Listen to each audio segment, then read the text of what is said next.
show his face every time. Some of y'all sitting here looking crazy, but you got some devils in your family. You got some devils on your road. You got some devils in your church. You got some devils on your job. How do you know that, brother? Because every time God blesses you, the devil get angry. I wish I had a witness in here. You know what they say. You know what they say. You start talking about how the devil, God blessing you, how God doing this. They say, well, I bet you ain't gonna keep it. How you gonna pay for all that? How you gonna handle all that? But when God is in the blessing business, the devil always get angry. When God accepted Abel's offering and rejected Cain's offering, Cain got so mad that God said, what you mad about? Ask your neighbor, what you angry about? The same God that blessed your brother, it's the same God that can bless you. What you angry about? What you jealous of? What you insecure of? Why you mad because somebody else got a new house? The same God that put them in that house is the same God that watch over you in your little shack. What you angry about? I'm about to go. So we found out that it was fathered by the devil. Amen. Cain was a child of the devil. Amen. Simply because he was a murderer and he was a liar, and those are the characteristics of Satan himself. Secondly, what's wrong is that his offering, it was founded by works. It was founded on works. The second error in Cain's religion was as bad as the first one. Instead of centering around the work of Christ, it had its focus in purely human sacrifice. Cain's offering was undoubtedly costly, but really, amen, it was not founded upon anything else but his works alone. It was a result of his toil, his effort, and his hard work, and his persistence, and his careful thought. Amen. But when you bring something to God, when you bring your offering to God, when you bring your worship to God, the first thing you must realize, it ain't about you. I wish I had a witness here.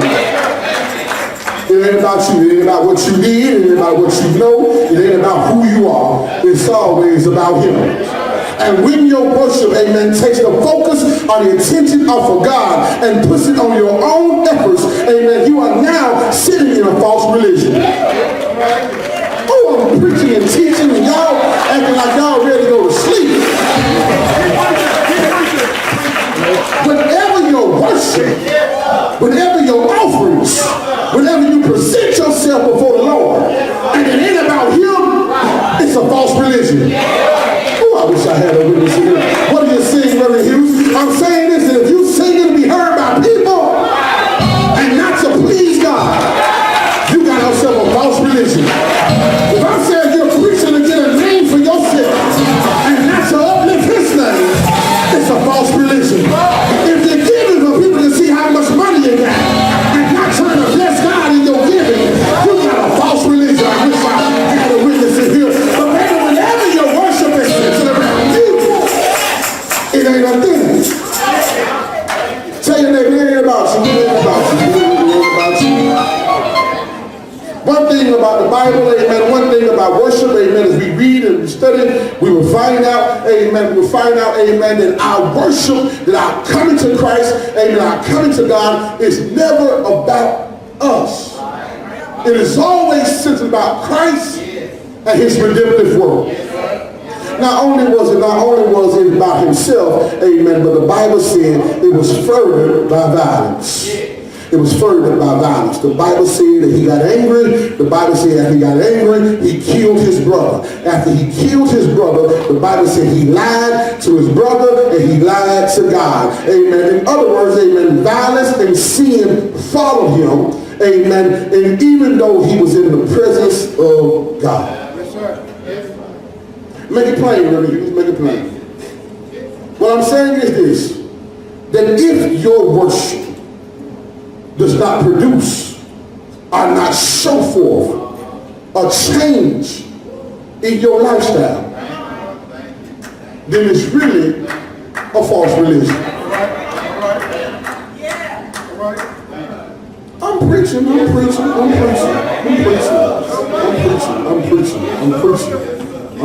I want y'all to go to heaven, but I want you to get this too. Amen. I want you to get this. If your worship, if you're giving, if you're singing, if you're praising, if you're praying, is not backed by a righteous lifestyle,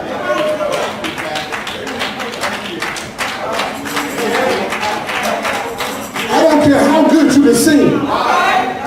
Can I share something with the church? Singing good is not a gift. It's really a talent. Because your grandma can sing, your mama can sing, and now you can sing. That ain't got nothing to do with spiritual. That's a talent that you have accumulated or been passed down from your family. And if your singing is based upon your talent and not your gift, then you just singing but you ain't moving nothing. I wish I had a little. Even in preaching, I found out, amen, the more you practice at something, the better you can become. And people can preach and preach every Sunday, and folk can fall out over the pews, but if your preaching ain't moving nobody to be saved, then your preaching ain't really doing nothing. I wish I had a witness. There's a lot of preachers that can preach the roof off the building, but they see the a wet eye in the house the whole year long. Because ain't nobody changing, because ain't nothing God in that preaching. I wish I had a witness. And I don't care how you sound, if the Spirit don't back it up, then it ain't real. Y'all won't get it before I go. I don't care if you don't like it, but it's good for you. Can I tell you something here? Amen. I've heard preachers that couldn't preach a lick, but they had such an anointing with them because of the way that they live, that when they said, praise God, the church went upside down. I seen people that couldn't hold a note, but then when they opened their mouth and said, I love the Lord, everybody can feel it in the house, and the church got on fire because it was backed by a lifestyle of trying to live right. Can I tell you something? God don't need you worshiping Him if you have no intentions of living what you're talking about.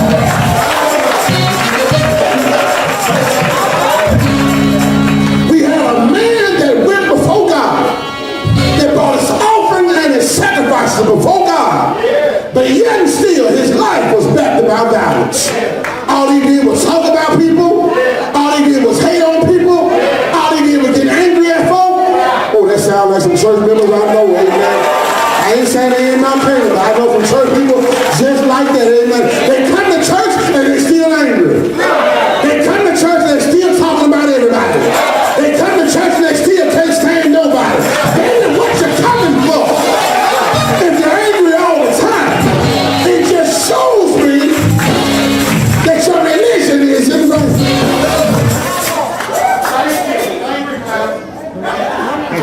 Can you just free somebody? Look at your neighbor and say, neighbor, ain't nobody mad but the devil. Now shout on that like you losing your mind.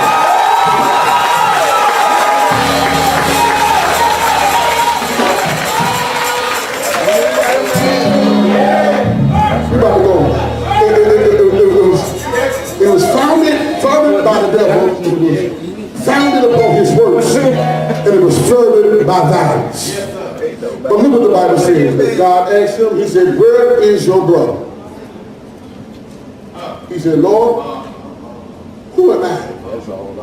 Am I my brother's keeper?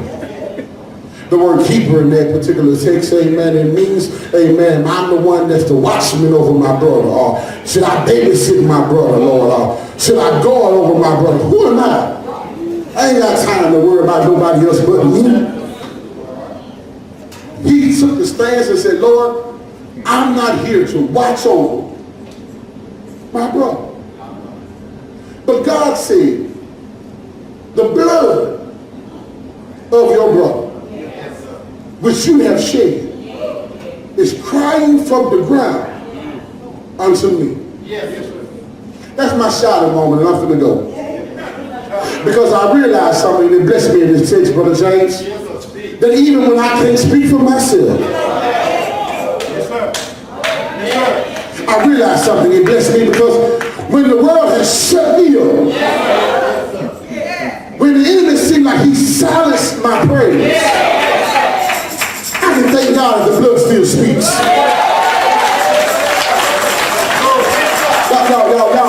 Y'all don't want to set me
And then God stepped in and fought his battle when he couldn't fight for himself. When you worship God the right way, God works on your behalf. When you give God your best, God will give you his best. When you give God, put God first in your life, God will make sure that everybody on your side, every enemy that comes before you, every plan that was meant to make you fall down, God will bring it to naught. If you just trust in him, if you just lean on him.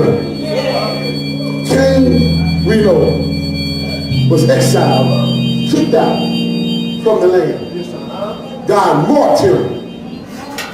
And when he marked him, Cain lived the rest of his life in fear. Because when God marked him, amen, it showed that God had cursed him. And he realized, amen, wherever he go, people would see that he was cursed. And people would try to kill him for what he done. He had to live in fear for the rest of his life for what he done to his brother. And simply because he had a worship experience that he went about it the wrong way.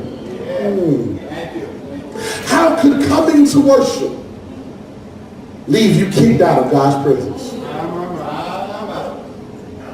How could coming to present your offering get you to a place that God said, get out of my face, and curse you for the rest of your life?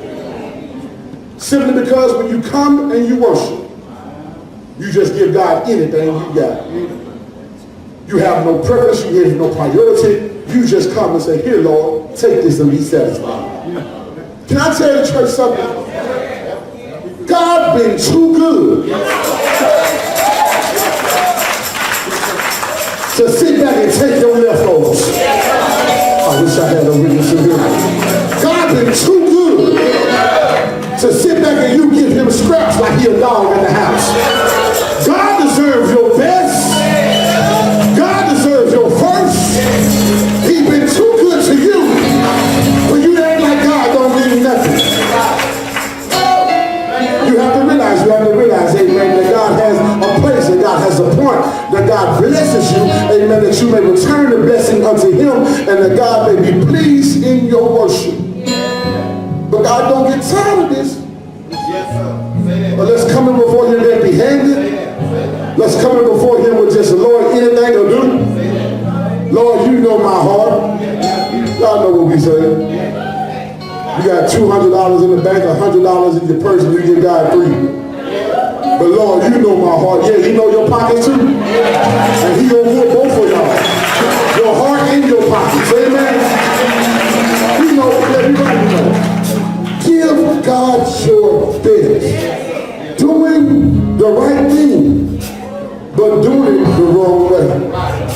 Church, I want to encourage you, but I also want to warn you, amen, that God is shifting, that God is changing, that God is blessing this church. I really believe God is blessing this church. There's no doubt in my mind.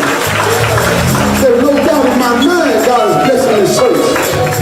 But with the blessing also comes a responsibility. And the responsibility is this: since God is taking this church to new levels, you can't continue to do what you've been doing and think you're going to come in here and act like God ain't going to act like he don't see nothing. You can't come and get the overflow, but you still shacking up. You can't come get the overflow, but you still clubbing on Saturday. You can't come and be in the presence of God and watch God move in a mighty way, but you have no intentions of living out what you call yourself worshiping. With the new level comes a new responsibility. You're going to have to get in line with what God is doing. Amen. I know you're right here talking about come visit our church, God blessing our church. Man, you got to get right when you come to church. Not come to church to hear a sermon to tickle your ears and get your soul right with God. Say, Lord, here I am. Accept my worship, accept my sacrifice, accept my offering. Here I am. I want to change. As we stand all over this place, I want to change. I want to change. I want to change. I need to change. I need to change. got it all together. I need to change. If you're here and you know you need to change, you know you need God to be in your life, you know you need God to direct your steps, when you just come down this aisle. Step out over fear and shame, forget about what people think about you, forget about what they said about you, but forget how they feel about you. The Bible said if your ways please God, that he can make your enemies be at peace with you. But you have to please him. And God wants you more than he wants your offering. God wants you more than he wants your time. God wants your heart. And God wants your soul. If God can get your heart and your soul, then he know your pocketbook will follow. But he got to get your heart first. He got to get your soul first. And if you're here and you want to be saved, please, don't wait, don't hesitate, don't delay. Just come now. God's willing to bless you. He's willing to turn it around. But you got to come. If you want to be saved. If you know you need to change.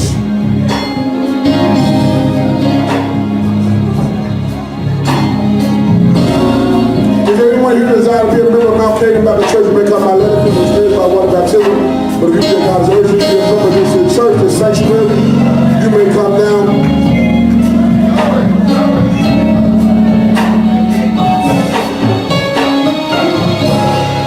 Desiring prayer.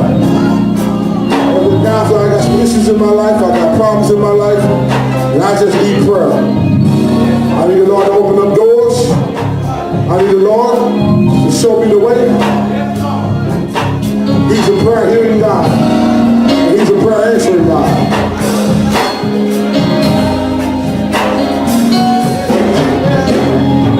I didn't know prayer still works. You wouldn't be here if it wasn't for somebody praying for you.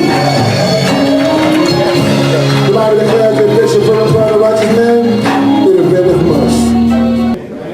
Let me bow our heads. Dear Heavenly Father, we thank you once again, oh Lord, for giving us another opportunity, amen, to hear your word, oh Lord. We know with your word also brings obligation and responsibility, that when we hear your word, it now puts us at the level where we have to live out your word. But Lord, we can't say that we were ignorant. We can't say that we didn't know. But every time you speak a word, oh Lord, that comes forth in our life, you challenge us to do something. You challenge us to grow, oh Lord. You charge us to be better than what we were. So Lord, your word has convicted us, oh Lord, to move from where we are, to reach you into the highest of highest. So Lord, we ask you right now, oh Lord, bless Mount Canaan, oh Lord. Let this word, oh Lord, that we hear every Sunday, oh Lord, transform our minds. And Lord, it's not about if I preach, it's not about if the social preach, it's not about if we get a best preacher. Lord, it's about your word, oh God. Lord, we are all concerned about what thus says the Lord. We don't care who says it. They can be big, skinny, they can be white, they can be black, they can be tall, they can be short. As long as they say what thus says the Lord. Because it's your word that will keep us. It's your word that cleanses us. It's your word that saves us. So Lord, we need to hear from you. So Lord, take our minds off everything else but you. Our prayers in this house, Lord, give us you, oh Lord. All we want is you, more of you and less of us, oh Lord. Empty this church to fill it with your spirit, oh God. It's not about our agenda. It's not about our positions. It's all about you, oh God. Use this place, oh God, that sinners will find salvation. Use this place, oh God, that the deaf will hear, oh God. Use this place, oh God, that the sick will be made whole. But Lord, it has to be done through your power and through your spirit. Now by the grace of God, the sweet communion of his Holy Spirit, rest, rule, and abide henceforth now and forevermore.